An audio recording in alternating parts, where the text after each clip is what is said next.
ಶಿಕ್ಷೆ ಅನುಭವಿಸುತ್ತಿರುವ ಖೈದಿಗಳಿಂದ ಪ್ರತ್ಯೇಕವಾಗಿ ಇಡಬೇಕು. ವಿಚಾರಣಾಧೀನ ಖೈದಿಗಳನ್ನ ಜೈಲಿನಲ್ಲಿ ಪ್ರತ್ಯೇಕವಾಗಿ ಇಡಬೇಕು. ಹಿರಿಯ ಅಪರಾಧಿಗಳನ್ನ ಗಟ್ಟಿ ಅಪರಾಧಿಗಳ ಜೊತೆಗೆ ಸೇರಿಸಬಾರದು. ವಿಚಾರಣಾಧೀನ ಖೈದಿಗಳಿಗೆ ಬ್ಯಾರಕ್ ಹಾಸಿಗೆ ಮತ್ತು ಬಟ್ಟೆಯನ್ನ ನೀಡಬೇಕು.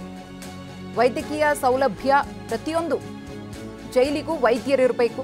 ಪ್ರವೇಶ ಸಮಯದಲ್ಲಿ ವೈದ್ಯಕೀಯ ತಪಾಸಣೆ. ಒಂದು ವೇಳೆ ಅನಾರೋಗ್ಯ ಪೀಡಿತರಾಗಿದ್ರೆ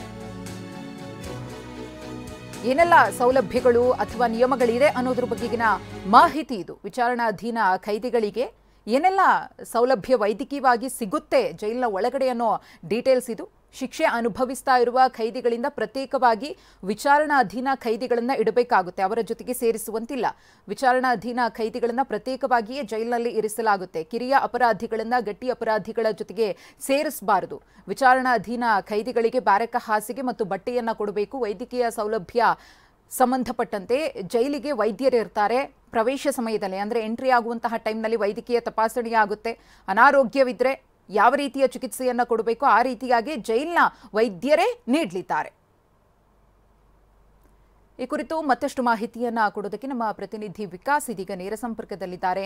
ವಿಕಾಸ್, ಇವತ್ತು ನಟ ದರ್ಶನ್ಗೆ ಕೊಂಚ ಮಟ್ಟಿಗೆ ಕೋರ್ಟ್ ರಿಲೀಫ್ ಅನ್ನ ಕೊಟ್ಟಿದೆ. ಅದರ ಜೊತೆಗೆ ವಿಚಾರಣಾಧೀನ ಖೈದಿ ಹಾಗೆಯೇ ಈಗಾಗಲೇ ಶಿಕ್ಷೆಗೆ ಒಳಪಟ್ಟಿರುವಂತಹ ಖೈದಿಗಳಿಗೆ ಯಾವ ರೀತಿಯಾಗಿ ಜೈಲಿನಲ್ಲಿ ನಿಯಮಗಳಿರುತ್ತೆ ಮತ್ತು ನಿಷಿದ್ಧಗಳಿರುತ್ತೆ ಅನ್ನೋದ್ರ ಬಗ್ಗೆಯೂ ಕೂಡ ಚರ್ಚೆ ಆಗ್ತಾ ಇದೆ. ಏನೆಲ್ಲ ಒಂದಷ್ಟು ಕಂಡೀಷನ್ಸ್ ಇರುತ್ತೆ ಅಂತ ವಿಕಾಸ್?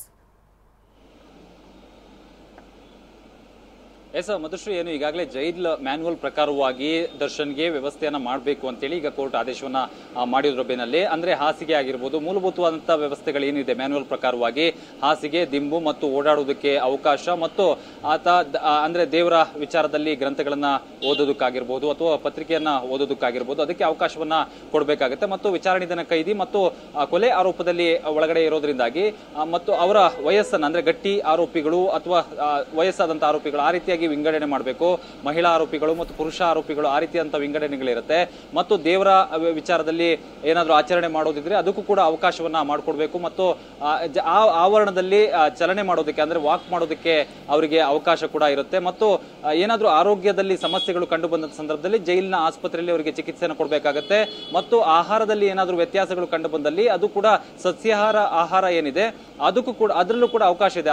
ಯಾವ ರೀತಿಯಂತ ಆಹಾರ ಬೇಕು ಅಂದ್ರೆ ಸಸ್ಯಾಹಾರದಲ್ಲಿ ಯಾವ ರೀತಿಯಂತ ಆಹಾರ ಬೇಕು ಅಂತ ಪಡೆದುಕೊಳ್ಳುವಂತ ಅವಕಾಶಗಳು ಕೂಡ ಈ ಒಂದು ಮ್ಯಾನ್ಯುವಲ್ ನಲ್ಲಿ ಇರುವಂತದ್ದು. ಸೊ ಹಾಗಾಗಿ ಈ ಜೈಲ್ ಮ್ಯಾನ್ಯುವಲ್ ಪ್ರಕಾರವಾಗಿನೇ ದರ್ಶನ್ಗೆ ವ್ಯವಸ್ಥೆಯನ್ನ ಕಲ್ಪಿಸಿಕೊಡಿ ಅಂತೇಳಿ ಕೋರ್ಟ್ ಆದೇಶವನ್ನ ಮಾಡಿದೆ. ಸೊ ಅದೇ ರೀತಿಯಂತ ಆದೇಶಗಳು ಈಗ ಕೊಟ್ಟಿದ್ದಾರೆ. ಅಂದ್ರೆ ಆದೇಶದ ಪ್ರಕಾರವಾಗಿನೇ ಅವರಿಗೆ ಹಾಸಿಗೆ ಮತ್ತು ದಿಂಬಿನ ವ್ಯವಸ್ಥೆಯನ್ನ ಮಾಡಿದ್ರು. ಮತ್ತು ಪ್ರತ್ಯೇಕವಾಗಿ ನನಗೆ ವ್ಯವಸ್ಥೆಗಳು ಬೇಕು ಅಂತ ಕೇಳಿದಂತ ವಿಚಾರಕ್ಕೆ ಜೈಲ್ ಮ್ಯಾನ್ಯುವಲ್ ಏನಿದೆ ಅದನ್ನೇ ಕೊಡ್ತೀವಿ ಅಂತೇಳಿ ಈಗ ಏನು ಕೋರ್ಟ್ ಆದೇಶವನ್ನ ಮಾಡಿರುವಂತದ್ದು. ಮಧುಶ್ರೀ, ಓಕೆ, ಧನ್ಯವಾದ ವಿಕಾಸ್ ತಮ್ಮೆಲ್ಲ ಮಾಹಿತಿಗಾಗಿ. ನಟ ದರ್ಶನ್ಗೆ ಸಂಬಂಧಪಟ್ಟಂತೆ ಇವತ್ತು 57ನೇ CCH ಕೋರ್ಟ್ ಒಂದು ವಿಚಾರಗಳಿಗೆ ಸಂಬಂಧಪಟ್ಟಂತೆ ಅವರು ಇಟ್ಕೊಂಡಂತಹ ಬೇಡಿಕೆಗಳಿಗೆ ಸಂಬಂಧಪಟ್ಟಂತೆ ಸಕಾರಾತ್ಮಕವಾಗಿಯೇ ಆದೇಶವನ್ನ ಕೊಟ್ಟಿದೆ.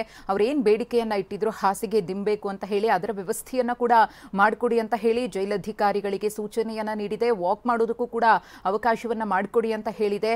ಏನು ವಿಚಾರಣಾಧೀನ ಖೈದಿಗಳಿಗೆ ಸಂಬಂಧಪಟ್ಟಂತೆ ಜೈಲಿನಲ್ಲಿ ಕನಿಷ್ಠ ಸವಲತ್ತುಗಳು ಏನಿರುತ್ತೋ ಅದೆಲ್ಲವನ್ನ ಕೂಡ ಕೊಡಬೇಕು. ಹಾಗೆಯೇ ಅದು ಗೌರವಿಸುವಂತಹ ಹಕ್ಕಿದೆಯಲ್ಲ ಅದನ್ನು ಕೂಡ ಇಲ್ಲಿ ಜೈಲಧಿಕಾರಿಗಳು ಪರಿಗಣಿಸಬೇಕು ಅಂತ ಹೇಳಿ ಕೋರ್ಟ್ ಹೇಳಿದೆ.